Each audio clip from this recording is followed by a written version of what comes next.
Hi, I'm James Eade of the Eade Foundation. You can call me Jim.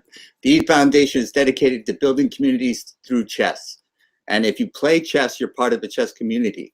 It doesn't matter what language you speak. It doesn't matter what country you're from. And if you're part of a community, you are never alone. Today's chess files, the answers are out there. The question is, what are the foundations of chess? And I'm being a little cute here because the foundations of chess that I'm going to be talking about are the foundations that help fund things that help chess players play chess. And my guests today are Sunil and John.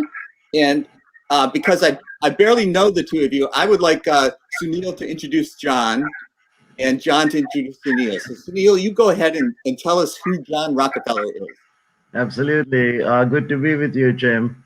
Thank you. Well, the first time I met John, I didn't actually know who he was.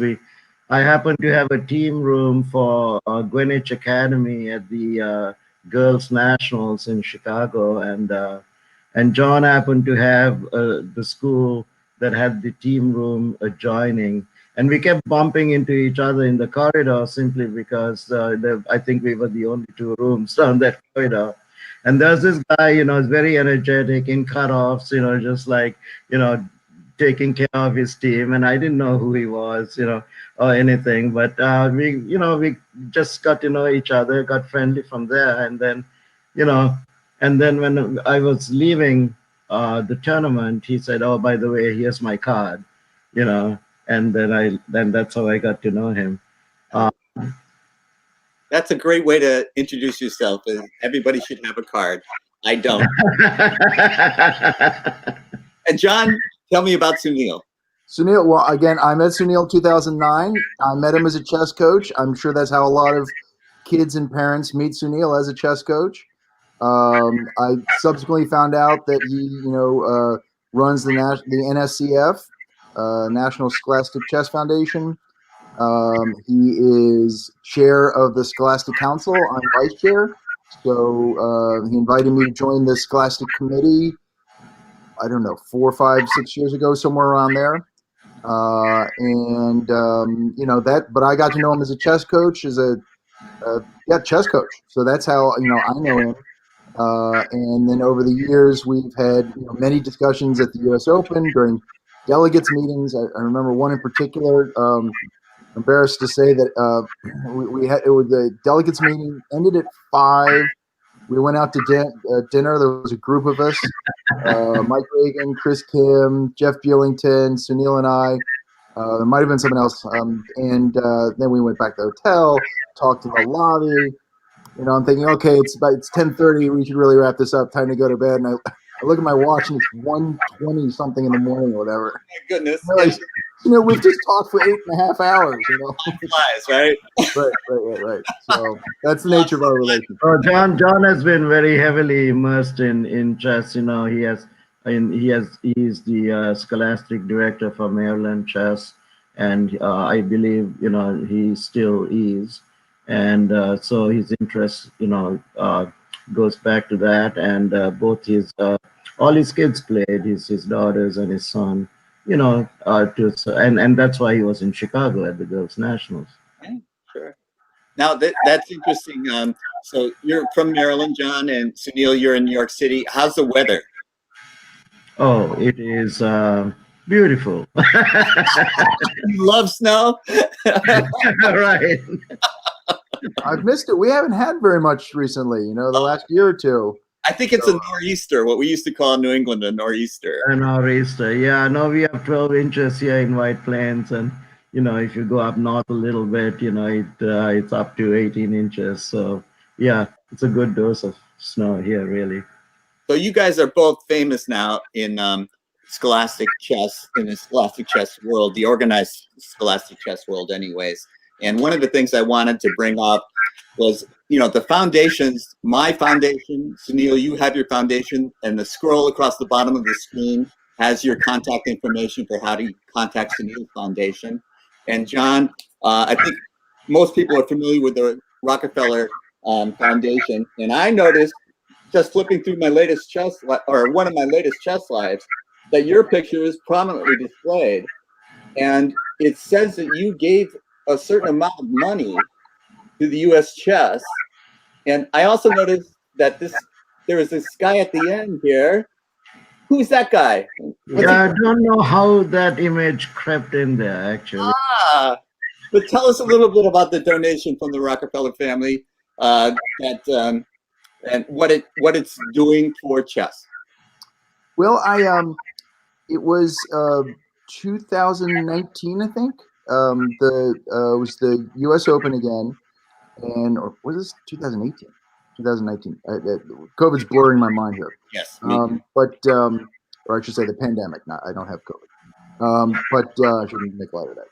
But sheltering in place does it to us. There we go. Jeff Isaac is the director of development. Was putting together the case of U.S. Chess's case for support, and so he asked me to write, just a short little couple sentences or something. And so I wrote about. It's one of those moments where when you're actually asked to do something and you step back and reflect on how you got there. And I realized that that my avenue to chess was to a large degree through my grandfather. I had taken, not intentionally, it just happened, about a 25-year break from chess.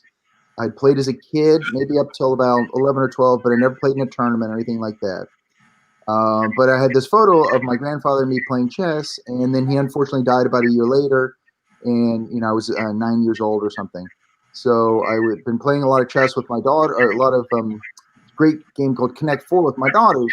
But at some point, Connect 4, you exhaust its potential after about game 500, and we had reached that point.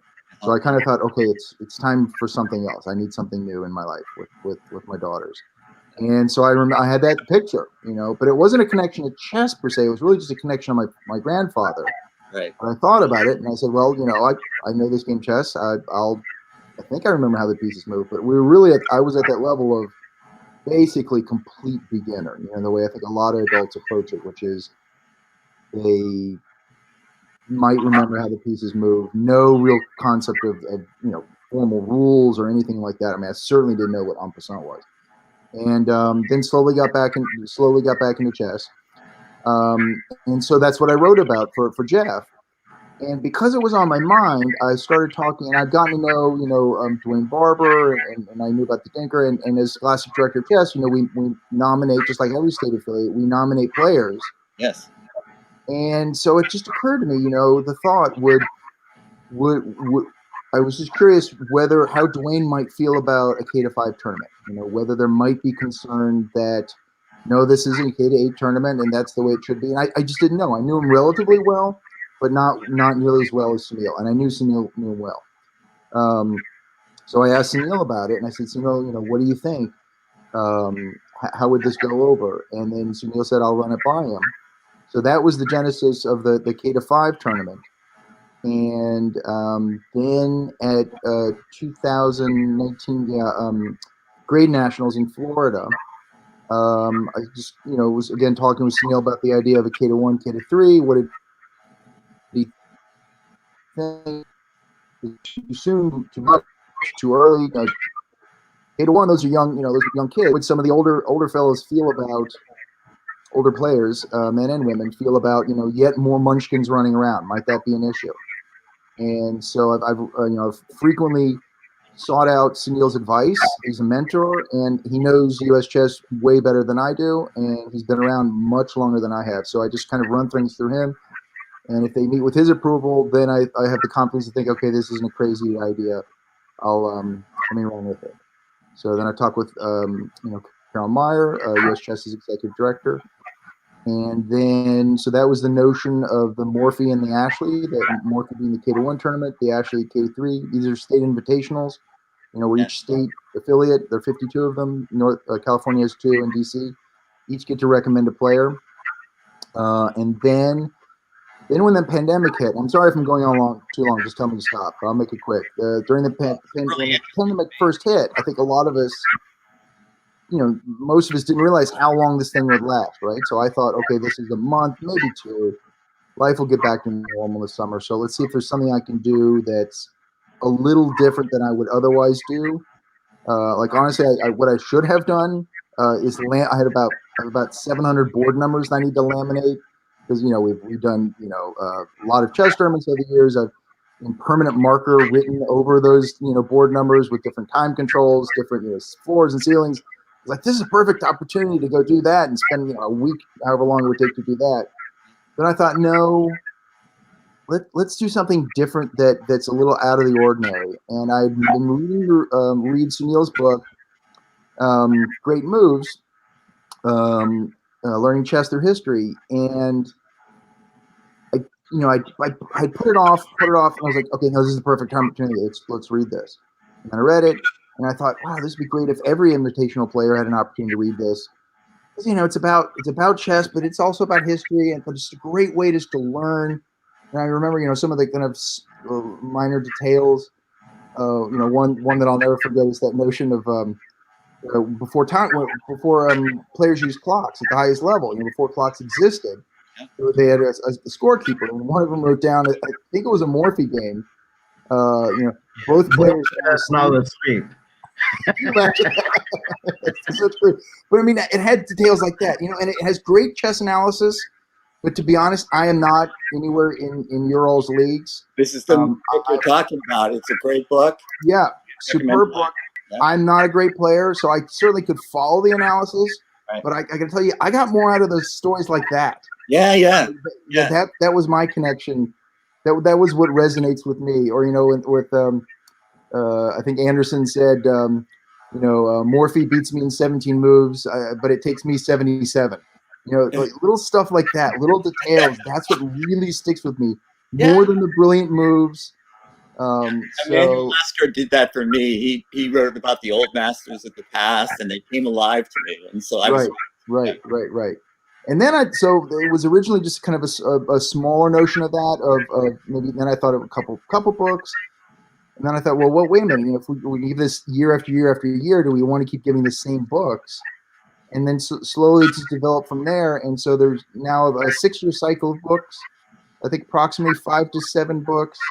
And it's not prizes; it's for all the players, right? So it's not first, second, third, fourth. It's not a money prize, scholarship prize. It's for every player. Comes up, John. I'm just wondering.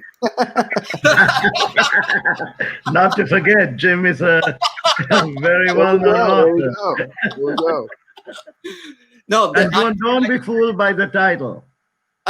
Thank you, Sunil. Yes, and that's the demystification of chess. That was the goal of the book, because people think it's too complicated, but anyone can learn. And we teach little kids, like you're going to do a K through 1 through 5. Little kindergartners can learn, first graders can learn. But the parents go, oh no, it's too complicated. So, that was the idea behind it. But Sunil's book is also an amazing book. And Sunil, you had another one here, The Best Lessons of a Chess. Oh yes, this one. And this one is even this year. This is coming out, or is it out? No, it is out. It is out. Okay. Yes, it is. You can get it on new Amazon edition. Now. Yeah. So the story behind this book, Jim, is this was actually a rewrite of something I wrote in 1993. A long time ago. Technically, long time ago, right? 25th anniversary edition of it, completely revised, torn apart, and put back together. But it's amazing when you look back at 25 years, you think, I really wrote that stuff and people liked it. But so it's I strengthened the book quite a bit, I think, in rewriting it. And but I remember one story I'd like to share with you. When in '93, when I took this to Random House, the editor said, this book is too long. Maybe, how can we shorten it? Perhaps you should consider eliminating some of these wrong answers that you have here. I said, you really don't get it, do you? So thankfully, all the wrong answers are still in there. There you go. That's how you learn. Yes, that's exactly. Everybody learns differently, but seeing the wrong moves can sometimes teach you how to make the right moves. So it's a wonderful book, and I don't have the new one, but I did get the old one, and I have looked back at things I have written in the past with the same kind of feeling, like, oh my goodness. But when you rewrite something, you look at it again after a long period passes, and you see the ideas behind it, and you can grow and show your growth by a new edition or a new book. And you've done that. So congratulations. Thank you. Appreciate. Yeah, that's how I feel. I think, I was hesitant at first to do this, but given that the old one was very successful, somewhere around 30,000, nothing like yours, which are probably in the millions, right? But but still, More dummies out there. Sorry. So, but anyway, I'm glad I did it. Yes. Yeah, I think the chess world is glad that you did it, because, when you're growing up, when Sunil and I grew up, there weren't these ideas of chess coaches. We were self-taught, or our parents taught us, our fathers taught us, that sort of thing. But nowadays, they have these ideas of coaches. And just as you were saying, John, in the world of the U.S. chess, Sunil was a mentor for you. Now you too can be a mentor to kids growing up, and they don't know how to sign up for a tournament. They don't know how to put up the result of the game on the world ball chart. And you can teach them all of these things. And when you learn to play chess and you gain confidence, and this is the thing that's so wonderful to see confidence grow in a young child. And you guys are so brilliant at doing that, that I just tip my cap to you guys. And the Scholastic Chess is a phenomenon. Back when I started, there really wasn't Scholastic Chess in the United States. And even when I was 15, I was almost always the youngest player in the tournament. Now 15 is ancient. You can't go into it and say, or at least middle-aged.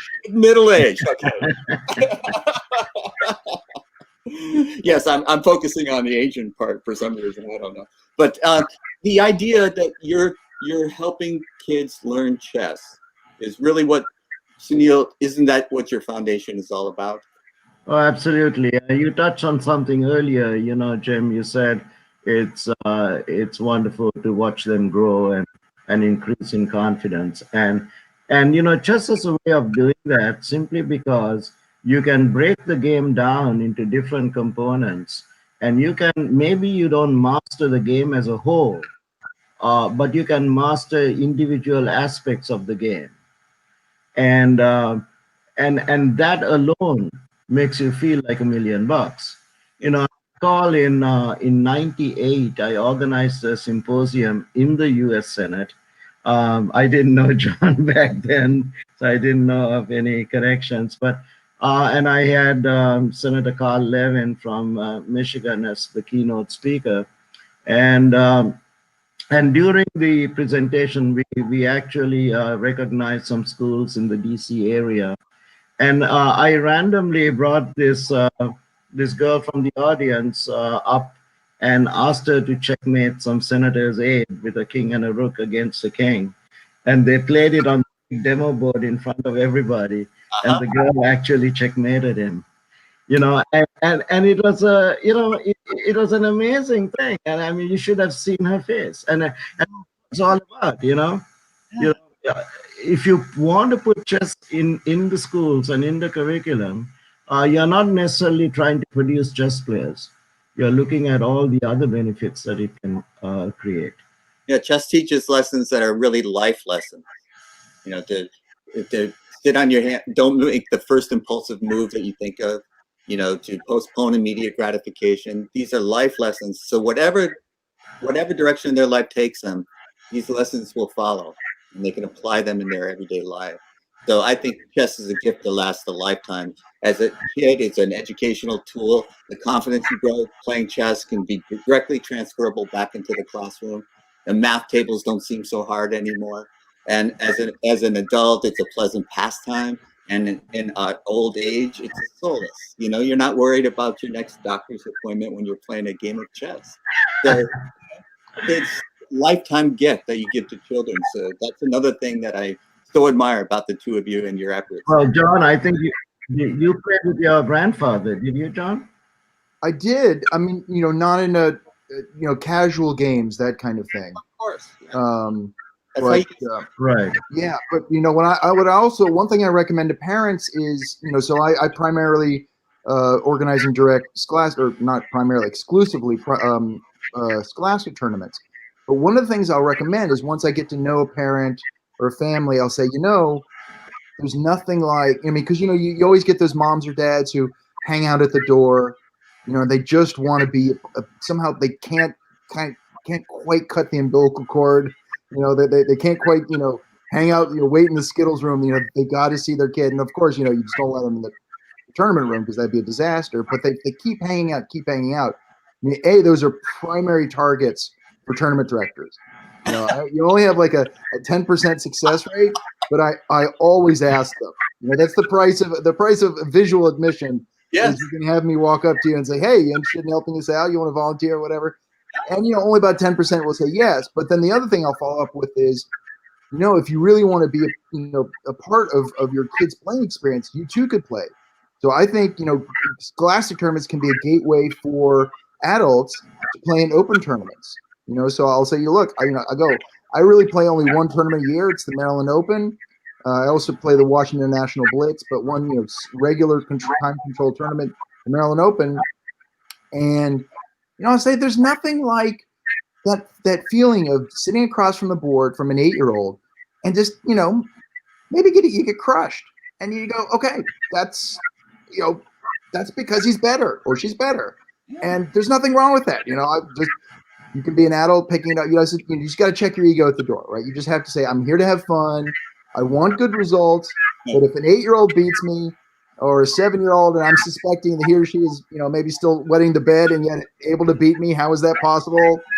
It's happened now so many times. Like, there's no shame in it. It's like, of course, Or you could be like me. I was so grateful to qualify for the U.S. seniors. No,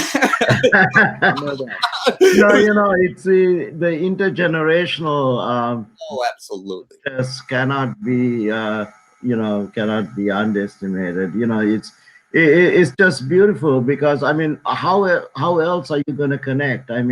I have a new granddaughter, and maybe one day I will teach her to play chess because it's my grandfather who taught me how to play chess, and it was our special time. It was just develop a bond that way.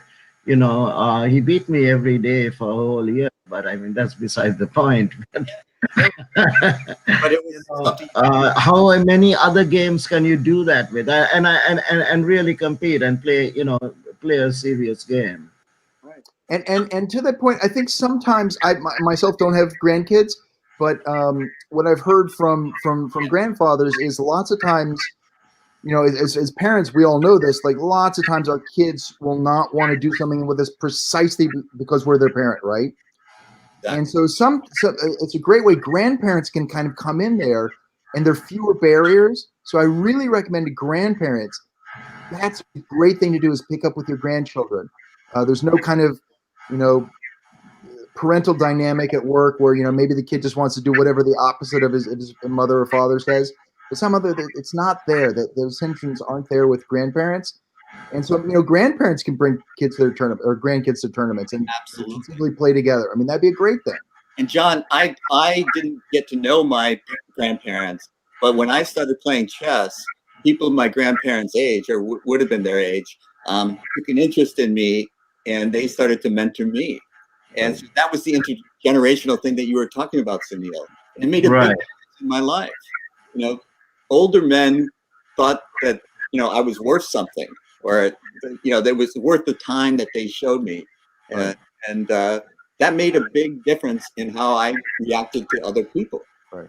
So, or even your friends, so I'll go to the Maryland Open, and, John and I are at the point where it's just not good for our relationship if I analyze his games afterwards. We'll do that at nationals. Sometimes at nationals we'll go over his games.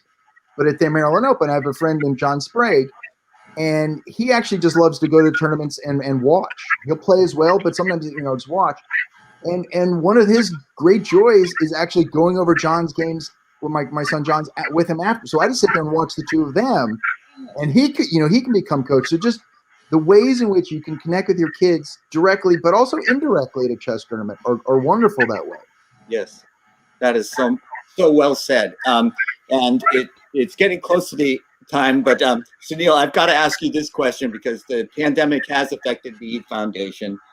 Donations I can't do the projects that I want to do, and the donations aren't there to support it if I did. Is your foundation suffering any of the consequences of the pandemic? Oh, there's no question, Jim. It's been very hard, as it is for every small nonprofit.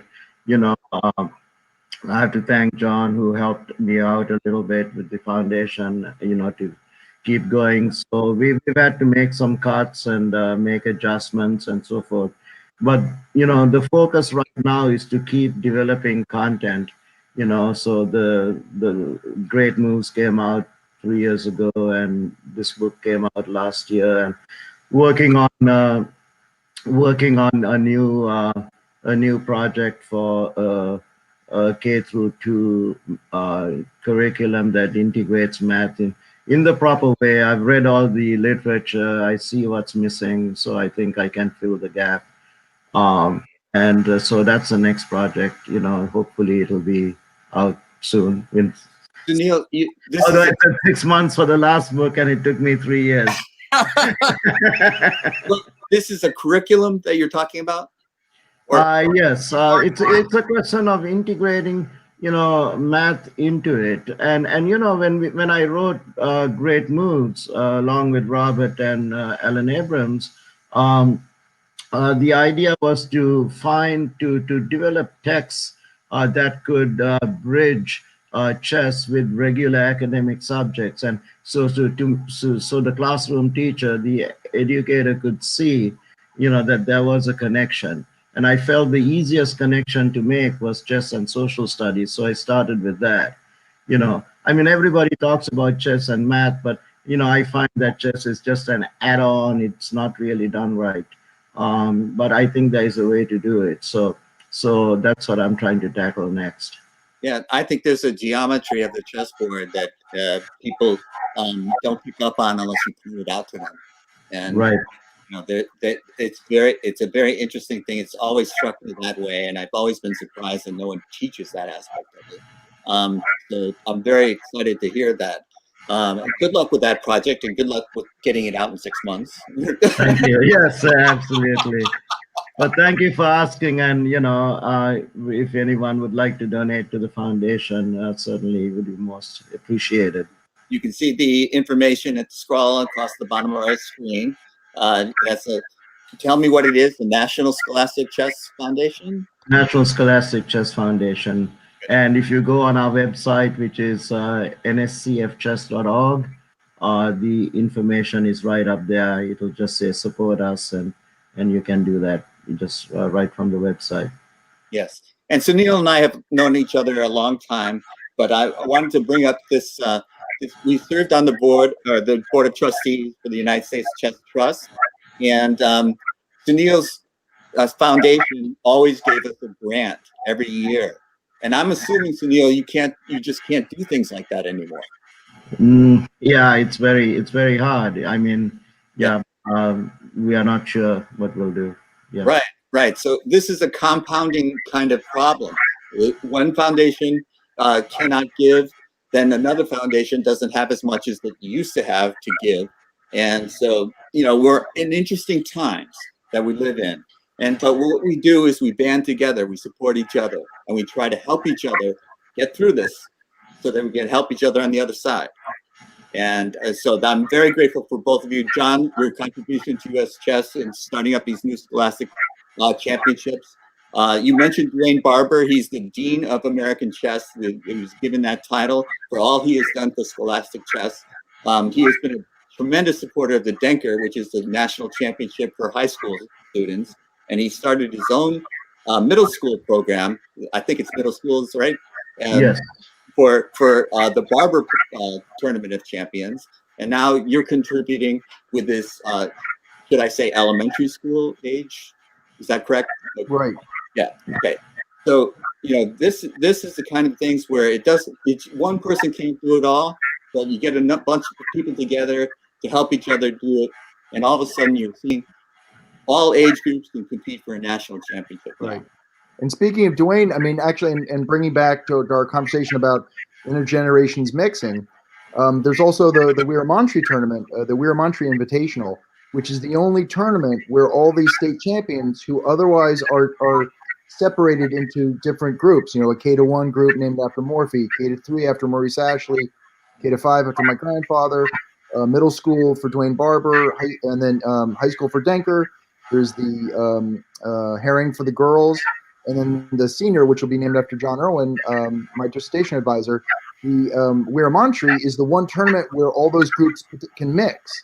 That's And awesome. they'll be divided only by rating. And again, that was Dwayne's idea, actually. Dwayne was the one who thought, let's do something other than a simul. Yeah. He was the one who came up with the idea of a blitz tournament. And then I thought, yeah, it'd be great to honor somebody. And I could think of no one better than Sunil to honor it, given all his, his decades of service, commitment to Scholastic Chess and chess more generally. So now I find out the plot, you see. Yes, it was all the plot. But like John gave me a call one day and said, I hope you agree, but if you don't, it's too bad because it's done anyway. Yes. I hope I could spend hours with you guys, but my time is up. Thank you so much for joining the show. I really appreciate it. And I'm going to say goodbye to you now and then say goodbye to the viewers. My pleasure.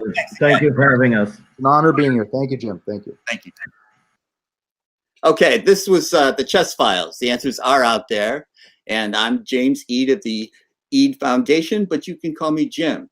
We are broadcasting 1 p.m. Eastern on Fridays. So same chess channel, the same chess time. And I would like to thank you for watching and say goodbye until next time.